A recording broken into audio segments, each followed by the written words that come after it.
കുറച്ച് ദിവസം മുന്നേ KSRTC ബസ്സിൽ വെച്ചുണ്ടായ ഒരു ഇൻസിഡൻ്റാണ്. ഞാൻ സർവ്വ വസ്ത്രവിഭൂഷിതയായിട്ട് തന്നെയാണ് ഇരിക്കുന്നത്.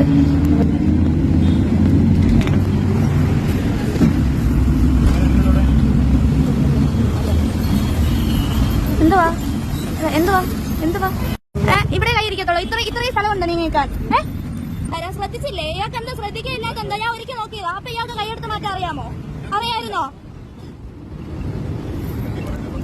അയ്യോ, എന്റെ വീഡിയോ. KSRTC ബസ്സിൽ എന്തിനാണ് സ്ത്രീകൾക്ക് സെപ്പറേറ്റ് സീറ്റ്, അത് ഇക്വാലിറ്റിക്കെതിരല്ലേ എന്നൊക്കെ പറഞ്ഞ മാസ് ബീച്ചൊക്കെ ഇട്ട് വീഡിയോസ് ഒക്കെ ഇറക്കുന്നവരെ ഇതൊക്കെ ഒന്ന് കാണുക. നമുക്കിപ്പോൾ ഇരിക്കുമ്പോഴേ ഇങ്ങനെയാണ്. അപ്പോൾ നിൽക്കുമ്പോൾ തിരക്കുള്ള ബസ്സിൽ നിൽക്കുമ്പോൾ ഒരു അവസ്ഥ നിങ്ങളൊന്ന് ആലോചിക്കുക. അപ്പം ഇതൊക്കെ കൊണ്ടാണ് ആ ഒരു റിസർവേഷൻ. അല്ലാതെ ഇതിനൊക്കെ എനിക്ക് എടുത്തു പറയേണ്ടത് ആ ബസ്സിലെ കണ്ടക്ടർ ചേട്ടനും അടുത്ത് വന്ന ഒരു മാണിയാണ്. കണ്ടക്ടർ ചേട്ടൻ എന്ന് പറയുമ്പോൾ അടുത്ത വർഷത്തെ ഏറ്റവും മികച്ച ഉദ്യോഗസ്ഥനുള്ള അവാർഡ് വാങ്ങാൻ പോകുന്നത് മാണിയാണ്.